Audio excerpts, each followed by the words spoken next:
Welcome to the Grow Shop Show, where we talk about scaling without the bullshit. We have a phenomenal guest on today who I'm very, very excited to talk to, and I think you're going to all get lots of nuggets of wisdom from this fantastic fella. And I messaged Foti on Slack before we started, and I was like, shit, man, I've known you for quite a while now, and I realized I've never said your last name. And it's like, you know, when you'd have a friend at school and they'd have a nickname like Blade, and you'd know them for 6 years, and you're like, man, I don't even know what your fucking first or last name is. In this case, I didn't know what your last name was. So I messaged Foti. I was like, man, is it one of these phonetic spellings? And then he said, I want to see you butcher it, so he wouldn't tell me. G-unit, slaughter it. So then I came up with a few, and then I thought of the most accurate last one, because it's Foti Panagio, which sounds Italian. Then it could be Foti Panagio, which sounds a bit more Greek. But then the most relevant one is actually fotipanag.io. Panag.io. .io. GrowthMentor. Yeah, I thought that could be useful. I should really register the name Foti Panag. Panag.io. That sounds a lot better than Panag. Let me check and see if it's free after the call. I've always got that. You know, when you wake up in the middle of the night and I'm like, oh shit. And I look at it's the next morning, and I'll go into my Namecheap domain registration app, affiliate link in the show notes now. And I've just got all of these ridiculous ideas, which we should do that on one of the shows actually. We can go through and trade war stories of the ridiculous ones we bought. But either way, I'm digressing a lot. So Foti and I connected a few years ago when I was looking for a very benevolent guy. I was looking up for ways to mentor for growth. And then one of the first things that came up was GrowthMentor. I was like, fuck, this thing looks absolutely amazing. It looks so slick. So we connected. You would have been in Athens at the time, and I think I was in Estonia. Mm-hmm. And then we had such a wonderful chat. And I was so impressed by what you'd built, man, and the way that you'd built it and the direction you were going. So it'd be great if that is the segue to you to share a little bit about yourself and what you've been doing, and then we can jump into the guts of the show. For sure. So yeah, when it was almost 3 years ago, we launched GrowthMentor, September 2018. I think it was the 14th officially we launched it, but worked on it for 6 months before. But like how it even came to be, I was just on an onboarding call with a mentee, and she asked like, how did you think of this? Oh, I'm like, you start blushing a little bit. You're like, well, I'm so glad you lost. I'm like, I literally just built it to scratch my own itch, because I needed something like this, and it didn't exist. And I found myself kind of like hacking the process of finding growth mentors through Upwork, just going on and saying, hey, want to book a call 30 minutes with a Facebook ads expert or an onboarding expert, just to have a chat on Skype, right? Just to see that I'm not completely losing my mind with what I was working on. So like I was a VP of growth at a startup that my brother founded in 2004, and I joined him in 2008, right out of uni. So I studied finance and didn't do anything with that. I jumped and I with him, and I became the head of marketing there, and amongst other things. And one thing that was always a constant with me was that the best way to learn was always by making mistakes and learning by doing, really, right? Like just trying a lot of different shit, right? Like just ultimately, like you'll stumble on something that kind of doesn't fail as often as all the other things, right? So, but to when you do that, that can be a very painful process, and sometimes you just want to talk to somebody who's done the same kind of stuff before and just say, hey, this is what I'm thinking about doing, so that it's not a complete failure. Like, what do you think? Like, would you do it this way? Would you approach it maybe a slightly different way, and just have open conversations about it? And I think that's what I... And one thing there that's so useful about having the right conversations is when you're trying to crack it yourself, you can get so far working with YouTube videos. And I remember in the early days, it was like I was using like HTML for dummies, and you could copy something line by line, and then you got to execute it. And this is in like Dreamweaver, clunky Dreamweaver, and it just wouldn't work. Mm-hmm. And I think that's so reflective of what it's like, is that you can try and learn online, you can go listen to speeches. But on your point before, where you referenced bullshit, I was like, man, you see my sign? And then it was like, bang. Is that it takes to talking to someone to sometimes say, oh, I don't know, man. I don't know if it's going to work, but test it. I think it's worth testing. But if you don't have that sounding board of someone that has the experience level to even sometimes say, I don't know, you can go crazy. Yeah. So, yeah. Back to you. And another, like for me, the biggest benefit of chatting with these people on Upwork before GrowthMentor started, right, was that it helped me overcome my imposter syndrome, right? So like I just doubt myself big time. I had like super low self-esteem professionally because I didn't have team members that were above me, right? And I didn't have anyone to compare myself against. And I thought that I didn't know anything, and all the experts out there on writing these awesome blog posts and making these YouTube videos, like they were the ones that were only the real ones doing the real work, right? And that was, whatever, right? Even though I had done a lot at EuroVPS and I, had scaled the company quite heavily using SEO, and I had quite a bit of experience, doing a lot of different things, wearing multiple hats. But when you jump on a call with someone and who's supposedly like better than you, right? Because you're paying them and they're an expert, and then like you're having to teach them things, and you tend to realize, holy shit, actually I know my stuff, right? So it's very good for benchmarking your own skills and realizing that, hey, actually you do know a lot, right? I think that's a very underreported benefit of GrowthMentor. It's the fact that you can go over that, you can kind of get a quick benchmark of where you stand against other experts. And you have the ratings too. So I did that with Upwork as well, which is super useful. So I'd look for like an email marketing person.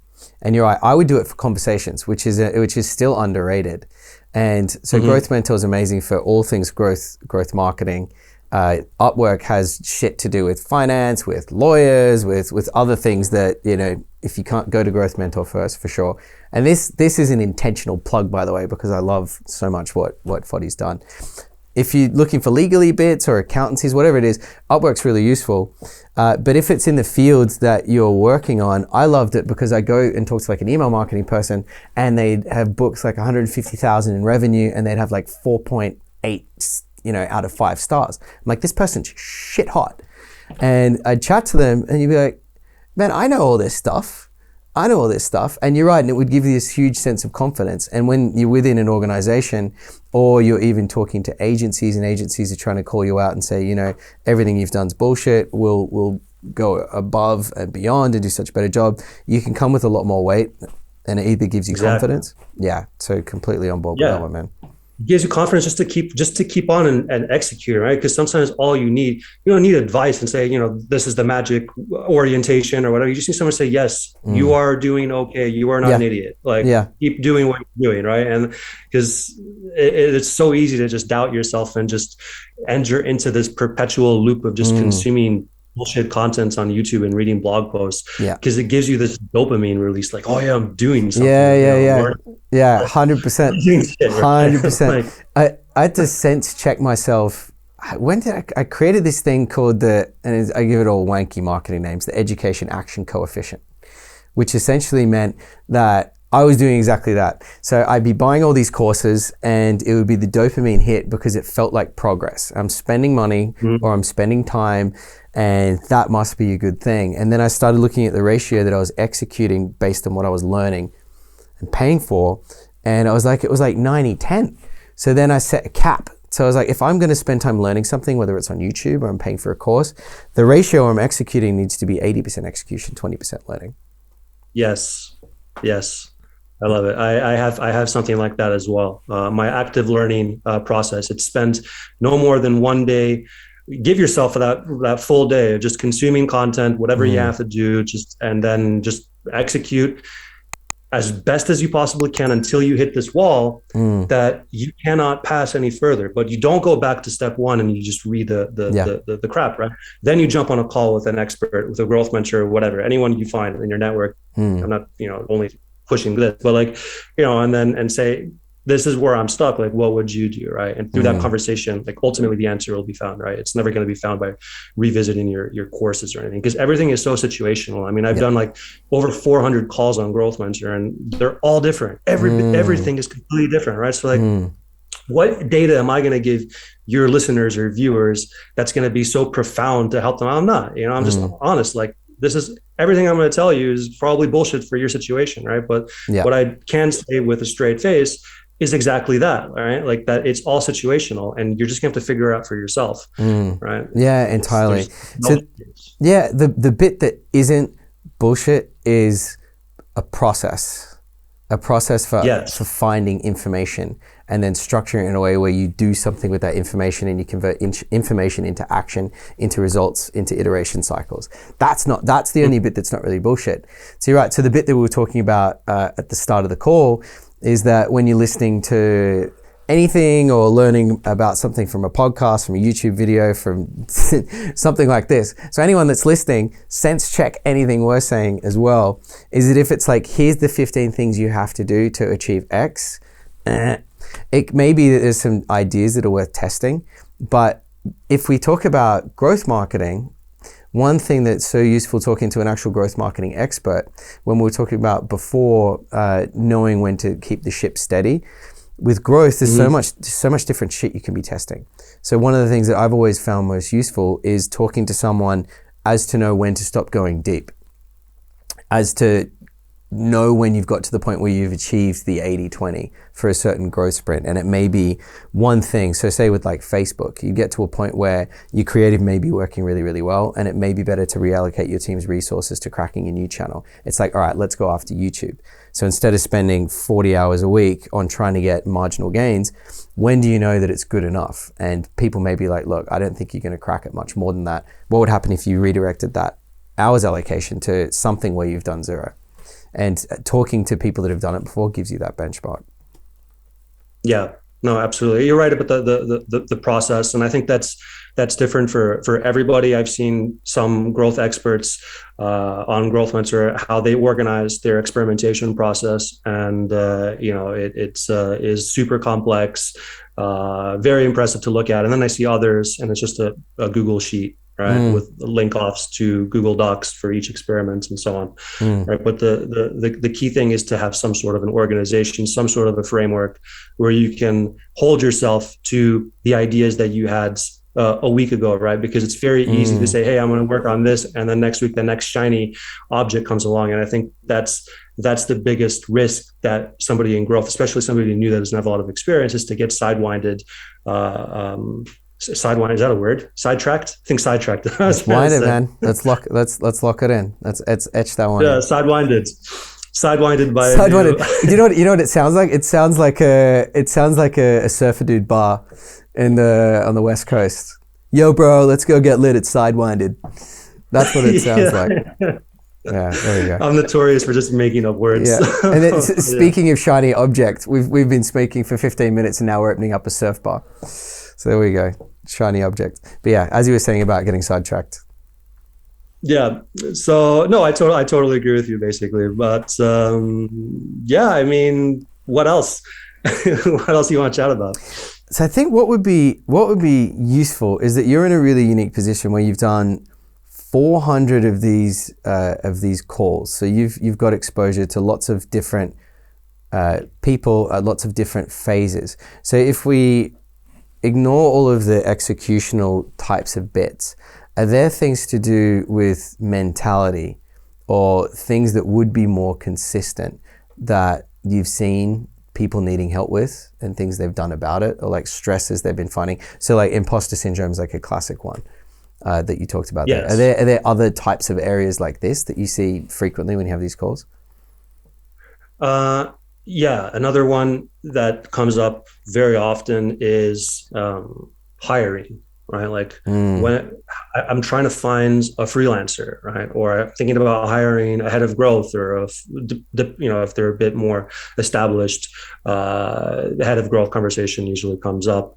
Although I feel like it's coming up a little bit more prematurely lately than it really should. So that sort of issue, and it usually comes from founders that are looking to delegate some of the marketing off of themselves, because the usual case that I see on GrowthMentor is these are mostly bootstrap startups that join GrowthMentor, right? And a lot of them that I speak to have gotten their companies to a point where they're making a decent MRR or revenue if you're not, into subscription. But yeah, and they're like, I have enough money now, I can finally do it. But sometimes you're in a situation where you're making enough money to hire somebody else, but it's not enough money to like hire who you want to hire, or who the cool kids that have venture funding are hiring. These Silicon Valley types that have $80,000 to $150,000 a year salaries that have worked at other funded companies and have those track records. So it's kind of like this weird gray zone that a lot of non-funded but profitable startups are in. And it's the advice I give is push it as far as you can, upskill yourself personally by learning, but there's only so much you can do. And then I think that's where the gig economy becomes so valuable, and leveraging platforms like Upwork in the right kind of way. And that's something that I like to talk about, because I've spent hundreds of thousands on Upwork and hired hundreds of people, and it's there's a process to it. Yeah, you get some gems. But one of the earlier ideas I had, which was to build an entire it was like an e-com play, but exclusively with Fiverr. And Fiverr, if people haven't worked with Fiverr, there's kind of the asking random people on the street to help you out with things that have no talent, and then there's like Fiverr, which actually has some really good people, but it's a real scrappy pieces of shit there. But now it's got better. It's got better. But you could get like you can do anything. So I used to get brand name ideas from Fiverr, and then we'd get someone to design like the schematics of the website. Then you could get the SEO done. Like this is like 4 years ago, and you could get all of that done for like $150 if you wanted, or less. Yeah, it's insane. Sometimes I'll go on. I haven't used Fiverr that much, to be honest with you, but Upwork, that's where I'm at. And like I'll just go. I have you can switch actor to freelancer as well, and I'll go as that and see job postings by other suppliers and get inspiration for things that I can spend money on, because I'm like thinking like, there's got to be things that I can leverage freelancers for, and you'll see what other people are posting, and then just, of course, I've never thought of that, because they're giving away the farm.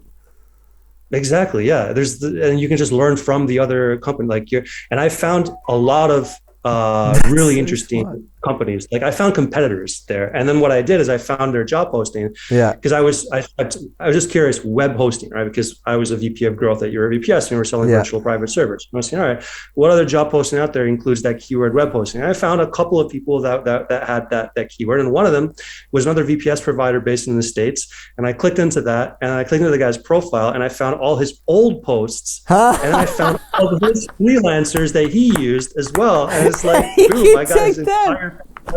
Yeah. So that is out of the park. I never thought about that. That. Man, that's fucking genius. Well done. I'm gonna try that. But you have to be. So I got. When was this? I don't know how many years ago this was, but I'd already achieved some good things. I got rejected from Upwork for being a marketing contractor. I got rejected. I remember going in being all arrogant. I'm like, I'm gonna blow this shit out of the water. These guys don't know what they're talking about.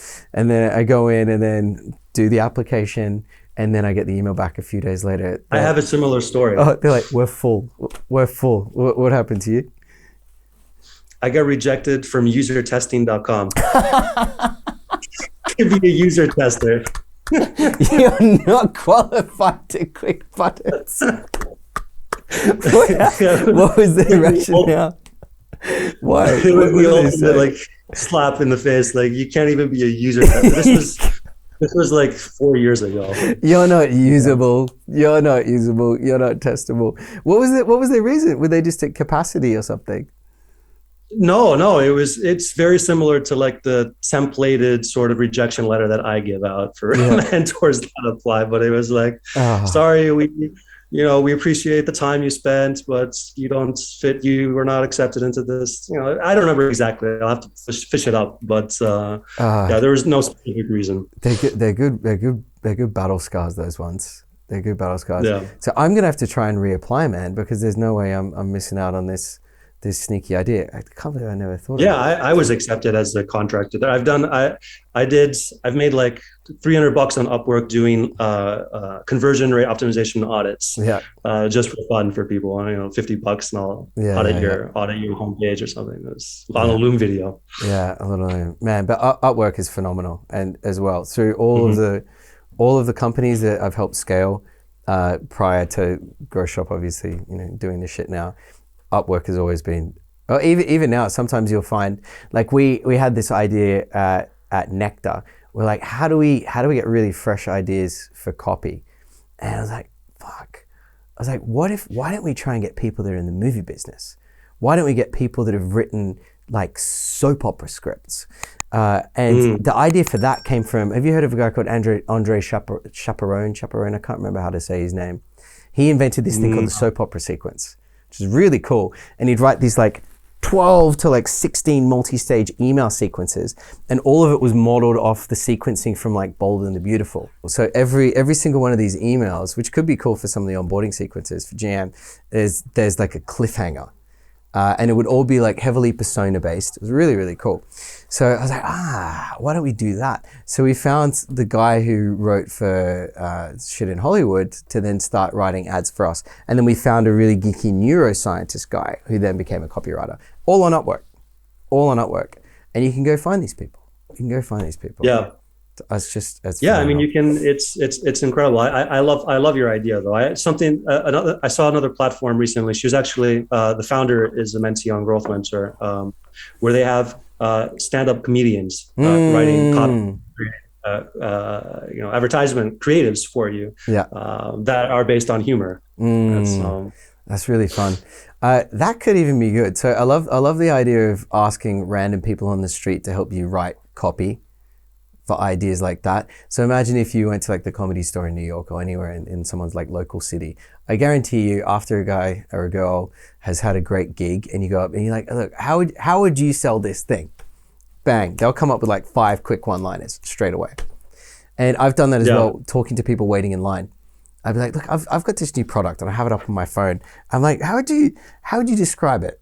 How would you describe it? And then they're like, that thing looks like a real piece of shit. I'm like, okay, cool. Well, maybe not that product, but how about this product? And you get all these nuggets. So I think it's like the gig economy can transcend even platforms like Upwork. I think it can be cool shit like that. I just had an idea. Yeah. How about asking like 8-year-olds to describe your product? Yeah. Or like draw what you think about our product and then describe it to the class. Yeah, I was just with a 6-year-old, my niece, and they just are so creative. They have full imagination. They haven't been jaded yet by humanity, right? And I think that's it's coming. Yeah. I don't know if that That's so funny. would break any rules or anything, but yeah, I think it's a really, really good idea. Or like fun, cranky old people.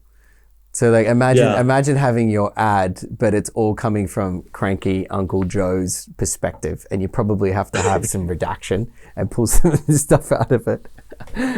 But that's quite fun. Oh yeah. I think the other one was London cab drivers. London black cab drivers. So all right, mate, you're going down here. Where are you off to, buddy? They will always give you a 30-minute spiel about whatever you want. Yeah. So there's a lot of ideas for everybody about harvesting genius from other places that you may not expect. So Foti lives mainly in Greece. It'd be interesting to talk about your journey about popping over there and running the business remotely. Well, I mean, I was born in the States, lived there till I was 15, and moved to Greece as a teenager and entered high school in Greece. So I've actually been there for 20 years now, Oh, well, so there you go. it's There you not go. I got that it's wrong. not much of a transition story. I thought it was gonna be like I threw my chair out of the window on Wall Street. I was like, fuck this Yeah. place. No, Yeah, got the next none of flight that. out. Okay, cool.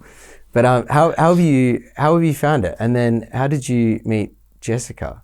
Because she's from the US. Yeah, she's from the US. We met in Greece actually around 12 years ago. And this is actually a funny situation because I've never actually officially said, how I met Jessica on a podcast or anything like that before, or a blog post or anything like that. But Ah, yeah, a funny little secret, I guess for whoever listens, that Jessica and I are married. So yeah. I didn't realize it was all public. There Yeah, you it's go. not, yeah. Oh, there we go. There you go. Oh, that was amazing. That's so good. I remember, Yeah. yeah, because we met in London for the first time. We went to Chilanga. We're nailing those burritos weigh like 1.2 kilograms. And then, yeah, I remember introducing it. I was like, ah. But it's one of those moments when you realize two people are married and you're so elated because you're like, you couldn't be a better duo. Yeah, you didn't know. No one knows Mm, really, except for the people that meet us mm, in person.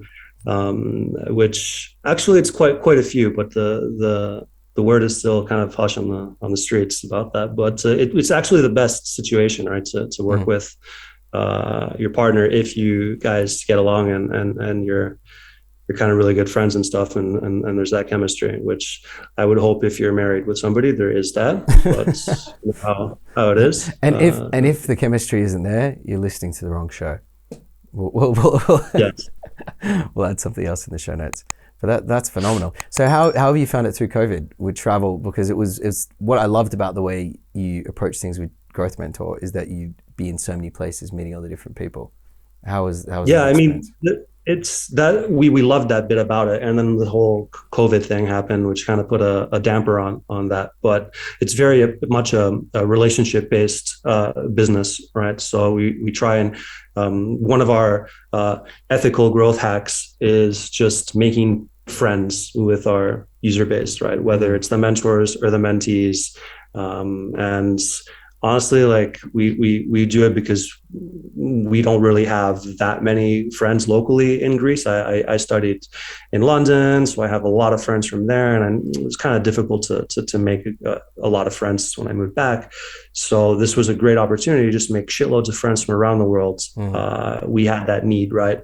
And I think that's kind of a secret to our let's say success mm. is that we just thoroughly enjoy the process of just meeting all these people and hanging out with them and going for a beer or Yeah, going for a coffee and staying in contact. We've got multiple WhatsApp groups with different other mentors, and it's really it's cool. banter back and forth. So it's really fun. Yeah, and it's such a good qualifier too, because uh, with something like Growth Mentor, you've got people that really give a shit about their craft, but then they also care Mm-hmm. about giving back and then sharing it. Yeah, So it's like if you combine those two things together, you're probably going to get along with like 95% of the people there. And you're going to have something to talk about and they're going to have like a good exactly, energy. That's good. exactly. Yeah, And it's yeah. also the thing that you have, which I've found as well, working with on international projects and then working with international teams, is that you start to build up this like wonderfully inconvenient friendship circle, which plops people on, almost every single continent, which makes it really exciting to Mhm. travel. But then so much of your social life becomes interwoven with travel, and then it doesn't always exist. So like in Australia, we had some really interesting and some smart growth people, but so many of the really sharp people would all leave. So then I was like, oh Yeah. shit, and you lose that kind of domestic based friendship circle. But then you could find it in these types of groups. Hmm. So thank you for building What's that. your so like, I don't know how to put this, but like I tend to think that the people that join growth, there's a lot of people on Growth Mentor that have experienced living abroad, right? At least one point in their lives, right? There's just Mm, something about that that makes them I don't know, a bit more open-minded Mm. and willing to take part in an initiative like this. I don't know, like, what are your thoughts on people that have lived abroad versus people that have been in their own city their entire lives? Very pro, very pro. Like the mindset. Yeah, because you can take an action like that, and you can learn a lot about someone. Because what does it mean? And I think it also depends where someone came from originally. Because if you're in like a tiny little city, no, actually no, it still holds true. Because if you're in a tiny little city and you were like, you know, fuck this, I'm getting out of here, I'm moving. There could be almost like more social pressure from that because you're leaving, or it could be easier because there was no action going on there. But anyone that I've ever met that has lived abroad has had something similar about them, or even anyone that has traveled. So it was like the first, like I met my first American people when I was traveling through Europe, and it was all fantastic. But it was the same. Well, I was going to say it's the same with the Australians and the Brits that travel, but they're pretty full throttle. But I've loved anyone that's lived and worked remote, because I've done it a bunch. I left when I was 21 to Boston. And then I would recommend to anybody that has an opportunity to live somewhere that's not in their own village per se. Yeah, for to sure. do it. And it's so really easy. It's so easy. So like now, if you've got, like, say if you're coming from the US and you've got like a US, you don't even need a SIM card. So right now, if you want to go live in another country, so you can spend 3 months, like say within the Schengen area, without a visa from a lot of countries, and you can apply from others. You can get a SIM card when you land at the airport for like $10. You can use either hostels or you can use Airbnb. You could share a room, or not share a room, even have a room in a share house on Airbnb for like $15-20 a night. You've got international travel cards now, so you can pay contactless. You don't need local bank accounts. You don't need the type of permit to get rent. You don't need any of that shit. Like it's so easy. It's so easy. So yeah, I couldn't agree more. So where else would you want to live, man? You're based in Greece now. Barcelona would be somewhere where I'd love to spend more than a week at a time. I've been there a couple of times in the last few years, and I just love the city. I love the vibe, and there's a lot of really awesome friends that I've met in that city. I know Jessica wants me to say London, but I can't do it. I've had 3 years of that weather. It's just like, no more, please. But during the summertime, it's fantastic. But. It's really good. I think, that's where you want to do the multi-month sprint. So do you know the concept of Goldilocks cities? No, but I can kind of fill in the blanks. Yeah, so it's really interesting. So I learned this from a wonderful woman, Penny, because we were talking about living and working remote, and I'd never thought about it. So I'd always gravitated, I want to live in Tokyo, I want to live in London, New York, like the big megalith cities. So the concept of a Goldilocks city is a city that's big enough, so call it like 2 or 3 million, something like that, could be a bit smaller, to have a lot of diversity, to have interesting people, to have good restaurants, to have good galleries and good museums, and still have kind of easy transportational infrastructure. But it's not at like the megalithic side of New York, where it takes forever to get from one side of the city to the other. Crime normally goes up. All of these things, and rent prices go up, food and groceries go up. Everything that makes something a bit harder to live is usually found in these gigantic cities, even though they have a lot of the, the most brilliant minds and the best startups and blah, blah, blah. These Goldilocks cities have all of that stuff, and it just becomes enjoyable to live there. That's what Ukraine is like. That's why I absolutely love Kiev. There's so many restaurants, there's so many cocktail bars, there's so many smart people, there's so many amazing startups, but I can walk across the city. So I think Barcelona is a good example of that. It's got all that stuff. What about Lisbon? Have you thought about Lisbon? It's on my next to-do list, Lisbon. I haven't been. I definitely want to go there. There's a lot of people from GrowthMentor there as well. That's another cool thing. You have like friends from all over the place now. It's like built in. But did you go there? Have you ever lived there? Yeah, I haven't lived there, but I've been there a few times. Admittedly, it was for like stag do's most of the times. I have to plug Athens. This is a fantastic place for work remote. I mean, you've got, because you have obviously the center with your Acropolis and kind of the urban jungle over there. But if you don't like that, concrete nature of cityscapes, then you can just jettison yourself 20 minutes out into the suburbs with the foresty area on the north or the beach side. So a lot of people don't even realize that there's beaches in Athens. Like think, oh, you have to go to an island or something. That's not true.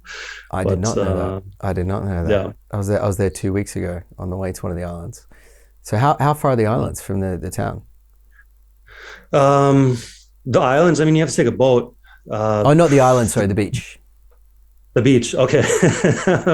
You're like, I just plugged the beach, and now you're trying to ship people off to the islands? You're ruining my Athens plug, man.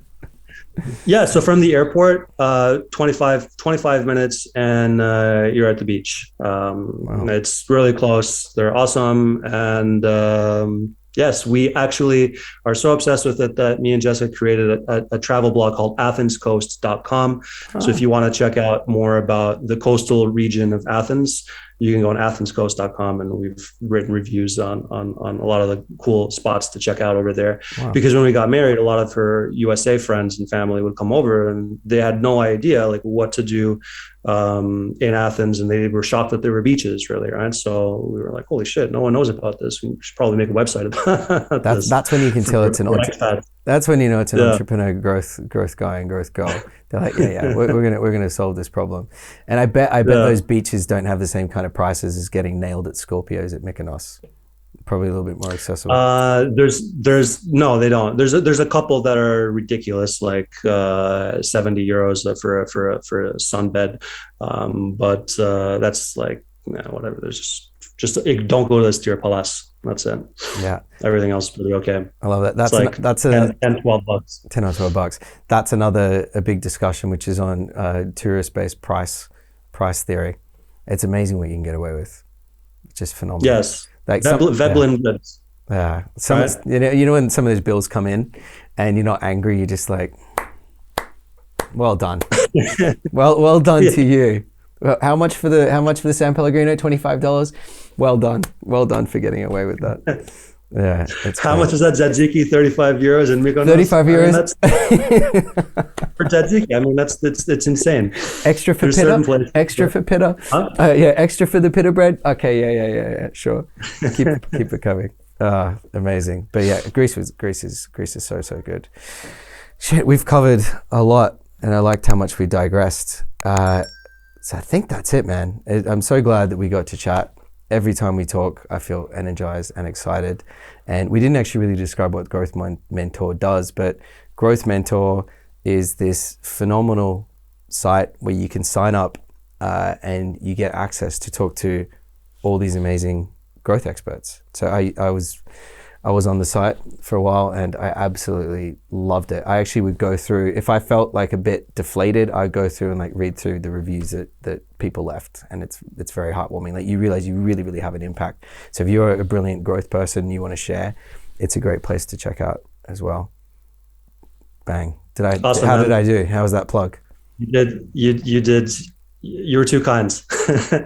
So yeah, nothing more for me to add on that. I always get a bit embarrassed when I self-promote and stuff. So yeah, thank you so much for having me on your Scaling Without Bullshit Growth Shop show. It was a blast digressing as well. I'm glad that we didn't just geek out on growth stuff the whole time. We actually got to talk like normal human beings. That's always a refreshing thing to do. So yeah, right. I'll catch you soon. Who knows, man? Athens, maybe London. We'll see. Amazing. Thanks, brother. Appreciate it.